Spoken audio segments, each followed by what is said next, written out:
This is how I deal with cyberbullies, trolls, cancel culture from a Gen Xer's viewpoint.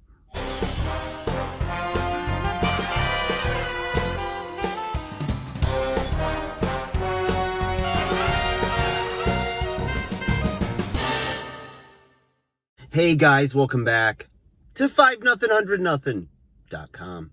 I am Fugit. It stands for the fittest underdog guru using intelligent tactics, guys. I want to talk to you today about all things internet.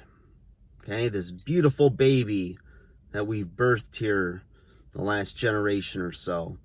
And what or how I deal with it as a Gen Xer, being in my late 40s, and how I know other people deal with it and how it affects them, and just to give you different perspective, okay? So if you go on Twitter or go on into comment sections on anything, you'll see some very opinionated people. And what it seems to be is that the most opinionated people are also the ones that have an account that really don't completely expose their identity. It doesn't show a picture of them. They generally don't have a lot of followers or just a lot of credibility in that way, right? So it's really interesting because anybody can get on the internet and put anything they want, and a lot of times it's without consequences. Now, socially, if you're out in the real world and you're face-to-face with people, I find that most people are not going to act a fool like they would on the internet, in a social media forum, etc., because there are consequences for that, right? Their face is out there, they're a little bit more vulnerable, and people will generally have a little bit more of social tact, so to speak. So the same is in a similar way if you think about online dating. You know, people in the olden times would, meet somebody in person, maybe get their phone number, exchange some way to communicate, and the dating process was a little slower, right? Got to know a person, and, there might have been hookups or whatever, but the thing is you were living in this geographical location where people knew each other, and so there were consequences for bad behavior, right? For hurting somebody, for hurting their feelings, etc. And with the invent of dating apps, you can go and set your parameters to only date in an area that's an hour away, completely out of your community or your everyday life.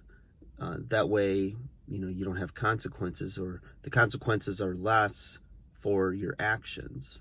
So you add that in with the fact that there's so many people you can keep swiping on, and it becomes a numbers game or a volume game where you don't care if something gets hard in the communication or relationship and you're triggered easily, then it's easy to just ghost them, end it, and then find someone else. And it's not always that easy in the real world to meet somebody that there's a mutual attraction, is within a desired travel distance. That way, if the relationship does develop, it's not a strain to see them regularly. And you have you've got a lot more on the line, I guess is what I'm trying to say. I have a video on my channel that had about 4 times as many thumbs downs as it had thumbs up, and there was about 100 comments that were all negative. And what it was I had my shirt off in the video, and it was basically on a dare to do it. So I did the video that way, and I got so much hate. And I went through and I read the comments and I laughed, and I went and I looked at the accounts of these people. None of them had a channel. They just had an account, some kind of just a made-up internet name. It wasn't somebody's legitimate name, and had very few, if any, subscribers or anything. So they were basically accounts created so that they can go and just drop, just keep trolling people. So, my son, who's, developing a social media presence, I wanted to make sure that he had a healthy outlook on what all this means, right? If there's trolls or cyberbullies, by showing him my response to very hateful, negative, but in my eyes, funny comments that are directed towards me. It's my favorite video on my channel because it allows me to look at all of that and to kind of see the absurdity of taking the time to put something negative out there against somebody that you would not do in real life. Most people aren't wired that way, or they don't either have the guts or courage to say something really hurtful and then stand by it. They're just not going to do it in person, okay?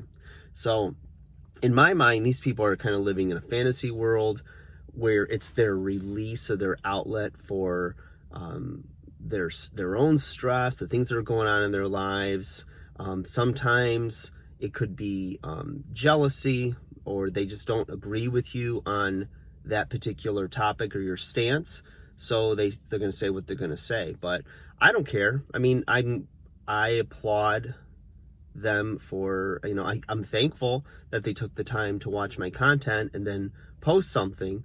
And I just don't take it to heart. The people that can hurt me are the ones that I have a relationship with, people that are close to me, that really know me and would have similar criticisms, because their criticisms might be more valid because they're in my life every day. And, nobody wants to be unpopular or hated or not accepted, right, for what they're doing. Because anybody that's like, say, producing any content, like writing a book or an article or doing videos, you want to be loved. Everybody does. So, you've got to look at all of this stuff and say, okay, it's almost like this is role play, that they're out there, they're just, usually what's going on if somebody's really hateful, it's not you, it's what's going on inside of them. It's their own demons, it's their own struggles, it's their own frustration with maybe failure. It could be a lot of things. I think it's real simple to just go, it's, forget the haters and they're just, demonized. I mean, they've just got their stuff, and, we all do. But, so my son's watching me read these comments, and I'm just laughing. I'm like, this is great. And he's looking at me and goes, why do you think this is great? This is horrible. I'd feel terrible. I'm like, why? I said, it doesn't matter. And I just explained to him how it's flattering that they would watch my content and then have a comment on it. They took the time to do that. And I told him, I said, they wouldn't do this in real life. They don't have the guts, or maybe they're smart enough not to do it in real life. So I said, you just got to laugh at it. I said, it's funny. And, I think that's a way to keep, your own sanity, improve your mental health, is to not let that get to you. So I will say that, my generation, Generation X and older, do have the benefit of time, wisdom, experience in the real world that generations after me don't necessarily have. My son has always known social media. In fact, with everything that went on in 2020, that's really the primary way that these kids are communicating. And it means a lot to them to be validated online, to have their friends, to have more followers, all this stuff. And while having more followers or subs or anything is kind of validation that you're doing good stuff, it doesn't necessarily